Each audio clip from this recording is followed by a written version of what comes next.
The Assembly will hear an address by His Excellency Kashim Shettima, Vice President of the Federal Republic of Nigeria. I request the protocol to escort His Excellency and invite him to address the Assembly.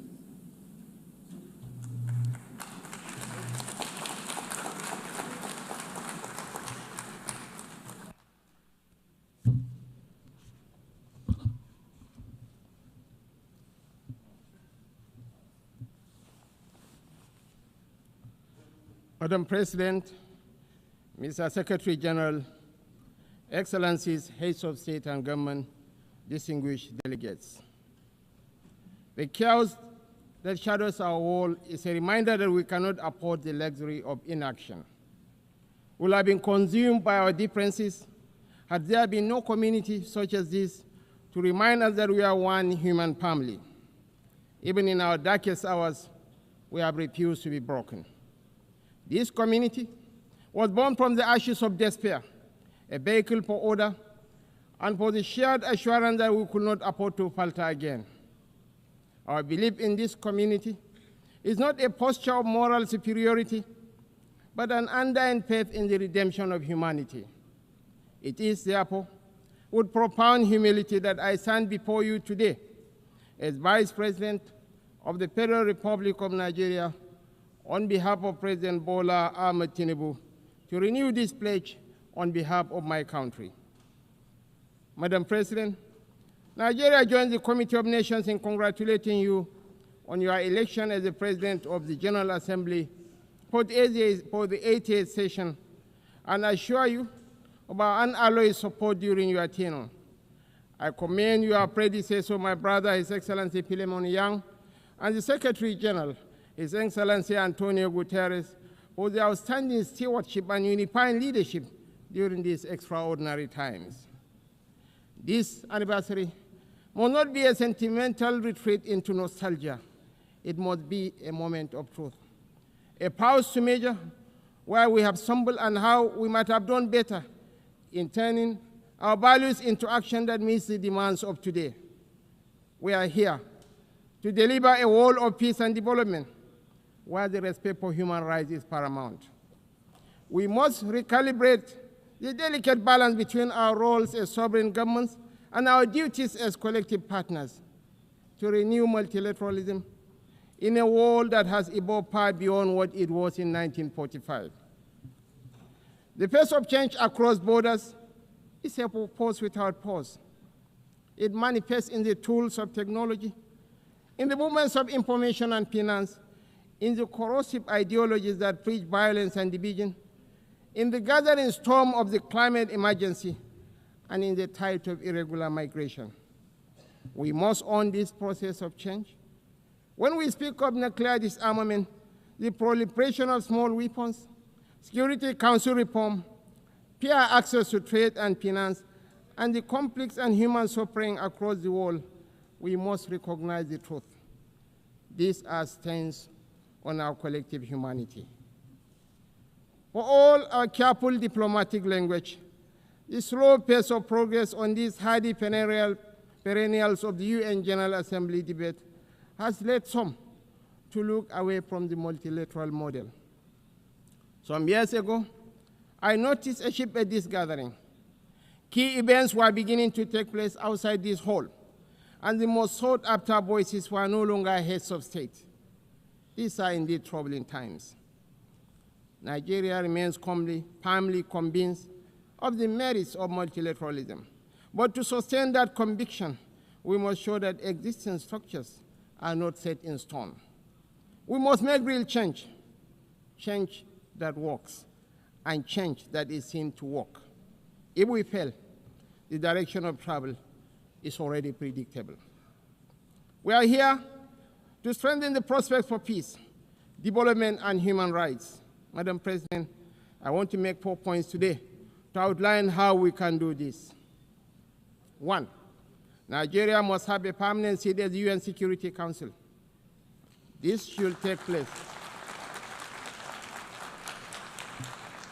This should take place as part of a wider process of institutional reform. 2, we need urgent action to promote sovereign debt relief and access to trade and financing. 3, countries that host minerals must benefit from those minerals. And 4th, the digital divide must close. As our friend, the Secretary General, has said, AI must stand for Africa included. On my first point, the United Nations will recover its relevance only when it reflects the world as it is, not as it was. Nigeria's journey tells this story with clarity. When the UN was founded, we were a colony of 20 million people. Absent from the tables where decisions about our fate were taken. Today, we are a sovereign nation of 236 million people, projected to be the third most populous country in the world, with one of the youngest and most dynamic populations on earth, a stabilizing force in regional security, and a consistent partner in global peacemaking. Our case for permanent seat at the Security Council is a demand for fairness, for representation, and for reform that restores credibility to the very institution upon which the hope of multilateralism rests. This is why Nigeria stands firmly behind the UN-80 initiative of the UN Secretary General and the resolution adopted by this Assembly on 18 July 2025, a bold step to reform the wider United Nations system for greater relevance, efficiency, and effectiveness in the face of unprecedented financial strain. We support the drive to rationalize structures and end the duplication of responsibilities and programs so that this institution may speak with one voice and act with greater coherence. Madam President, Africa, none of us in this world can function peacefully in isolation. This is the heavy burden of sovereignty. Sovereignty is a covenant of shared responsibility, a recognition that our survival is bound to the survival of others. To live up to this charge, we must work hand in hand with our neighbors and partners. We must follow the trails of weapons, of money, and of people. For these forces, too often driven by faceless non-state actors, ignite the fires of conflict across our region. Madam President, Nigeria's soldiers and civilians carry a proud legacy. They have participated in 51 out of 60 United Nations peacekeeping operations since our independence in 1960. We have stood with our partners in Africa to resolve conflicts, and we continue that commitment today through the Multinational Joint Task Force. At home, we confront the scourge of insurgency we resolve. From this long and difficult struggle with violent extremism, one truth stands clear. Military tactics may win battles measured in months and years, but in wars that span generations, it is values and ideas that deliver the ultimate victory. We are despised by terrorists because we choose tolerance over tyranny. Their ambition is to divide us and to poison our humanity with a toxic rhetoric of hate. Our difference is the distance between shadow and light, between despair and hope, between the ruin of anarchy and the promise of order. We do not only fight wars, we pit and shelter the innocent victims of war.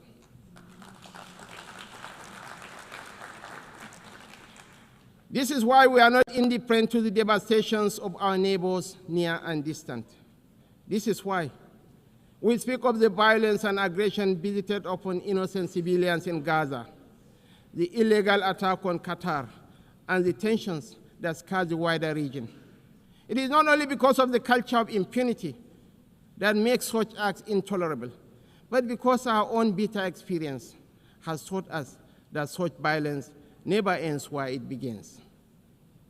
We do not believe that the sanctity of human life should be trapped in the corridors of endless debate. That is why we say, without stuttering and without doubt, that a two-state solution remains the most dignified path to lasting peace for the people of Palestine.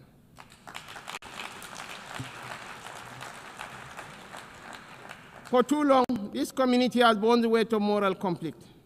For too long, we have been caught in the crossfire of violence that offends the conscience of humanity. We come not as partisans, but as peacemakers. We come as brothers and sisters of a shared wall, a wall that must never reduce the right to live into the currency of devious politics. The people of Palestine are not collateral damage in a civilization searching for order. They are human beings, equal in worth, entitled to the same freedoms and dignities that the rest of us take for granted. We want to make the choice crystal clear. Civilized values over fear. Civilized values over vengeance. Civilized values over bloodshed. We show the opportunities that peace brings, just as the extremists hope to drive apart rival communities and different religions. We work through multilateral platforms within the rule of law to build the consensus and support that makes this immensely difficult and dangerous task that much easier. This is how we deny our enemies the space they crave to fuel tension and despair. It is our experience that this offers the best, perhaps only hope for peace, reconciliation, and victory for the civilized values of a shared humanity. Nigeria is a diverse country, also recognizes the variable geometry of democracy in different forms and speeds. For this reason, we are working with the United Nations to strengthen democratic institutions in our region and beyond through the Regional Partnership for Democracy. Madam President, point 2. The price of peace is eternal vigilance. The increasingly difficult security outlook has prompted many member states to count the cost of the emerging world order.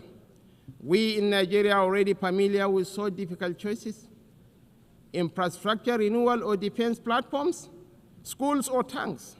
Our view is that the path to sustainable peace lies in growth and prosperity. The government has taken difficult but necessary steps to restructure our economy and remove distortions, including subsidies and currency controls that benefited the few at the expense of the many. I believe in the power of the market to transform.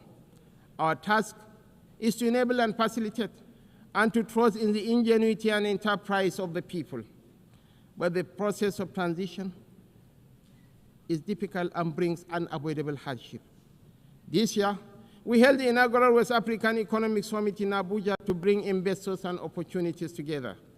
The results far exceeded our expectations and are a clear indication of what innovation can deliver. It is in that same spirit of dynamic review that I invite the United Nations to re-examine the best use of scarce resources. One critical area is climate change. It is not an abstract issue about an indeterminate fate to be settled at some distant point in the future. It is not even solely an environmental issue. It is about national, regional, and international security. It is about irregular migration. Truly, this is an everyone issue. We are all stakeholders, and we are all beneficiaries of the best outcomes. Madam President, this is why relevant ministers have been instructed to work with the UN to make the best use of climate funds. We believe there are huge shared dividends to accrue from increased support for education, for resilient housing, for access to technology and financing to allow vulnerable communities to thrive, to become part of solutions rather than problems. Nigeria and Africa have made significant strides in recent years to put our affairs in order. We can take that progress to the next level, a level that presents new opportunities for trade, investment, and profit, if we can assess reforms to strengthen the international financial architecture. We need urgent action to promote debt relief, not as an act of charity, but as a clear path to the peace and prosperity that benefits us all. I'm calling for new and binding mechanism to manage sovereign debt, a sort of international court of justice for money that will allow emerging economies to escape the economic straitjacket of primary production of unprocessed exports. It has been over 4 decades since the Lagos Plan of Action outlined a route away from debt and dependence that highlighted opportunities that today should still be explored for local added value for processing and manufacturing in everything from agriculture to solid minerals and petrochemicals. The African Continental Free Trade Area is a remarkable achievement of cooperation. We remain fully committed to the achievement of the SDGs and are convinced that this can be best delivered by focusing principally on our primary mission of growth and prosperity.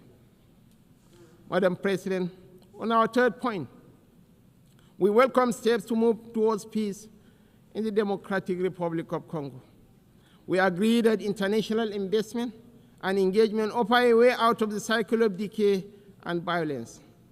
Access to strategic minerals from Sierra Leone in the 1990s and Sudan today has for too long been a source of conflict rather than prosperity.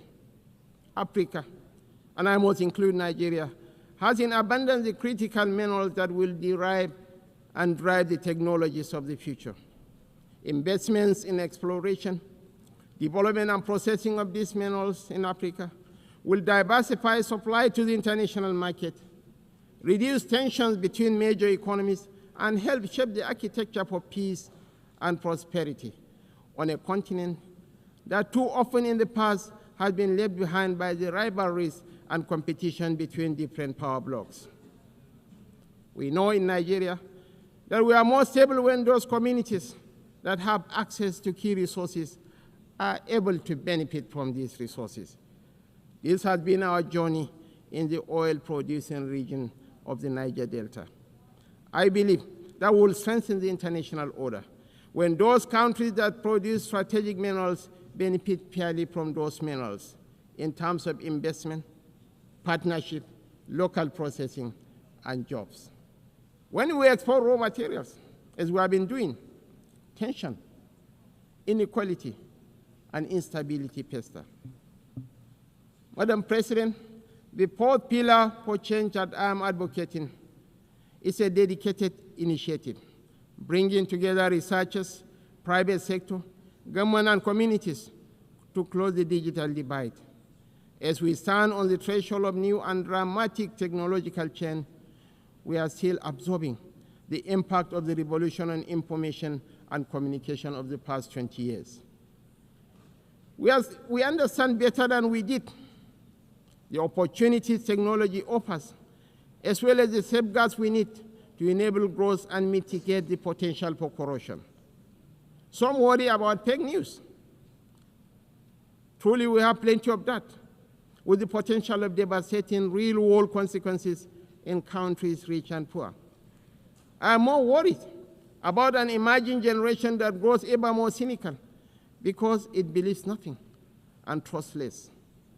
As technology shakes up public administration, law, finance, conflict, and so much of the human condition, I'm calling for a new dialogue to ensure we promote the best of the opportunities that are arising and promote the level of access that allows emerging economies more quickly to close a wealth and knowledge gap that is in no one's interest.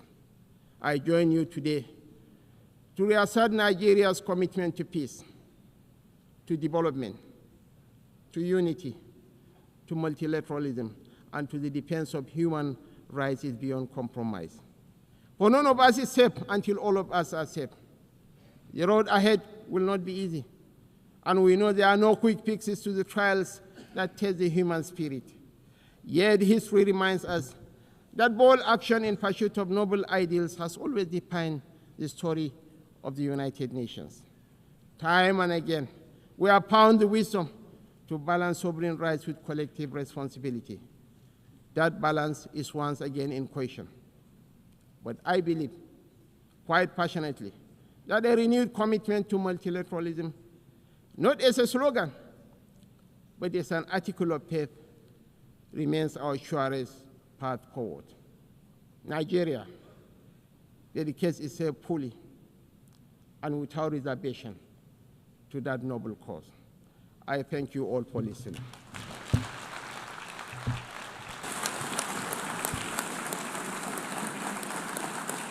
On behalf of the Assembly, I wish to thank the Vice President of the Federal Republic of Nigeria,